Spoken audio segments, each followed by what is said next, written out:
Hi students, நம்ம இன்றைக்கி என்ன பார்க்க போகிறோம்னா 10th ஸ்டாண்டர்ட் என்சிஆர்டி மேத் புக்கில் எக்ஸசைஸ் 8.1 செகண்ட் சம் பார்க்க போகிறோம். In figure 8.13 find tan p minus cot R அப்படின்னு கொடுத்துருக்காங்க. இங்கே tan pன்னு கொடுத்தாங்கன்னா இதை தான் ஆங்கிளாக மென்ஷன் பண்ணி நம்ம இதுக்குரிய ஃபார்முலா எழுதணும். இங்கே காட் ஆர்னு கொடுத்தாங்கன்னா இதை ஆங்கிளாக வச்சு நம்ம மிச்ச ஃபார்முலாஸ்லாம் டிரைவ் பண்ணணும்.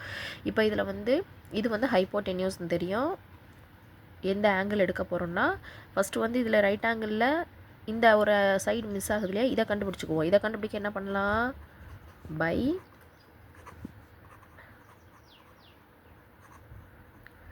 பித்தாகரஸ் தியரம் படி என்ன எழுதணும், PR square is equal to square of hypotenuse is equal to the sum of square of other two sides. அப்போ PQ square plus QR square நமக்கு தெரியணும். அப்போ இதில் என்ன தெரியும், 13 ஸ்கொயர் தெரியுமா, PQ ஸ்கொயரோட வேல்யூ தெரியும் 12.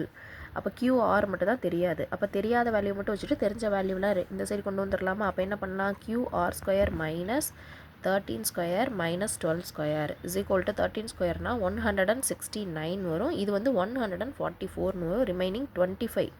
அப்போ QR square is equal to 25 இருந்துச்சுன்னா QRோட வேல்யூ என்னவா இருக்கும், QR 5 சென்டிமீட்டராக இருக்கும். ஏன்னா ரூட்டுக்குள்ளேருந்து கொண்டு வந்தால் 5 சென்டிமீட்டர். அப்போ இங்கே என்ன வந்துடும், 5 சென்டிமீட்டர். இப்போ tan p ஃபஸ்ட்டு கண்டுபிடிச்சிக்கலாமா. tan pயோட ஃபார்முலா என்ன எழுதுவோம், tanனாலே தெரியும் என்ன எழுதணும், ஆப்போசிட் பை அட்ஜசன்ட்னு. ஆப்போசிட் பை அட்ஜசன்ட்னா tan p இந்த ஆங்கிளுக்கு ஆப்போசிட் எது, QR. இப்போ இந்த ஆங்கிளுக்கு ஆப்போசிட் QRனும் இதோட அட்ஜசன்ட் எதுன்னு வரும், PQன்னு வரும். அப்போ என்ன எழுதலாம், QR divided by PQ that is equal to 5/12. கண்டுபிடிச்சிட்டோமா. இதே மாதிரி இப்போ இன்னொரு வேல்யூ கண்டுபிடிக்க சொல்லியிருக்கோம், என்னது காட் ஆர். அதையும் கண்டுபிடிச்சிடலாம். காட் ஆர்னா இந்த ஆர் ஆங்கிளை வச்சா இது ஆப்போசிட்டாகவும் இது அட்ஜசண்ட்டாகவும் மாறிடும். கரெக்டாக. அப்போ இங்கே என்ன வரணும், adjacent by opposite equal to QR divided by PQ. QRோட வேல்யூ என்ன கொடுத்துருக்கு, 5.